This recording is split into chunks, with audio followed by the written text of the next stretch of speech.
Eloise's investigation into Lady Whistledown's identity made sure her storylines were relatively central in Bridgerton Seasons 1 and 2, and in doing so it also established her as a much different character from how she was in Julia Quinn's books. Although Bridgerton's nature as a TV show made it easier to focus on multiple characters' stories at once, unlike the original book series, where each book focused on a different sibling. Seasons 1 and 2 remained relatively faithful to the characters as Quinn's books introduced them. However, Eloise carved a path for herself in Bridgerton Seasons 1 and 2 that already set her apart from book Eloise. The changes Bridgerton introduced to the stories of Daphne, Anthony, Colin, and Benedict until now enriched them, only adding detail to their journeys while all in all keeping their defining characteristics similar to those of their book counterparts.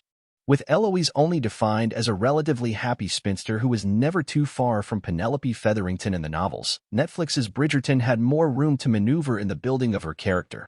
However, many of the Bridgerton Season 2 events, from her society debut to her rift with Penelope, contributed to Eloise's portrayal greatly differing from her book version, making the continuation of Eloise's changes in Bridgerton Season 3 necessary. To Sir Philip, with Love, the book focusing on Eloise's story, is only the fifth novel in the Bridgerton series, and the setup for Eloise's big escape from London to reach Sir Philip in Gloucestershire was secretly put in place already in Penelope and Colin's book, Romancing Mr. Bridgerton. However, the reasoning behind Eloise and Philip's epistolary relationship is the Bridgertons' connection to Marina's family, leading Eloise to write to Philip after Marina's death in the books. Not only is the connection between Eloise and Philip non-existent in the series, but it would be extremely difficult for Eloise to sneak out to write to him, having just debuted in society.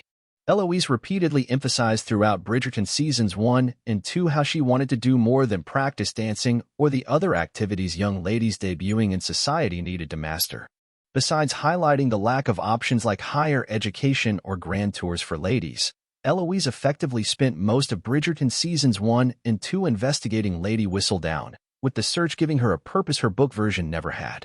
Finding out the truth about her at Bridgerton Season 2's ending not only drastically changed her relationship with Penelope, but also proved Eloise's abilities in Huntwright, making her focused on something unlike her book counterpart. Bridgerton Season 2's fight between Eloise and Penelope changed their dynamic, but it can also give them the chance to learn who they are without each other, enriching their friendship and making them even more multidimensional characters. Unlike the series, Romancing Mr. Bridgerton only has the two briefly ignore each other because Eloise was hurt by Penelope's desire to get married, which she never had, always counting on remaining a spinster with Penelope forever. Penelope's marriage to Colin made Eloise feel left out and alone, without Penelope as a safety net, effectively prompting her to run away to give her connection with Philip a chance. Eloise's book version not being properly introduced before her book and choosing her fate in response to the fear of being a spinster alone wouldn't do Bridgerton's Eloise justice, especially as she already expressed very clear wishes against courtship or finding a husband in the TV show. Bridgerton moving away from such a storyline for Eloise would stop her from choosing something out of fear, and would also make her story more suited for the character she is in the TV show. Distancing itself from such a storyline, Netflix's Bridgerton can let Eloise have the freedom to choose love, possibly after finding her purpose in life as she clearly wanted. Philip Crane is Eloise's romantic interest into Sir Philip. With Love works in the books because Marina and the Cranes were never part of Julia Quinn's Bridgerton books before then. However, Marina's past entanglement with Colin and her connection to the Featheringtons rather than the Bridgertons in Netflix's Bridgerton essentially make the possibility of Eloise contacting Philip to express her condolences almost impossible, erasing the logic behind their connection. Their disdain for the Ton is their biggest similarity in the books, and while that could potentially work in the series too, there could be many more romantic interests sharing the same disdain that Eloise could meet in London.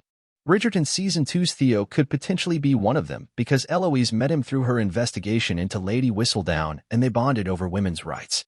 However, because of their already checkered history and Whistledown's words, pursuing a relationship would be far too loaded besides being frowned upon because of their belonging to different classes.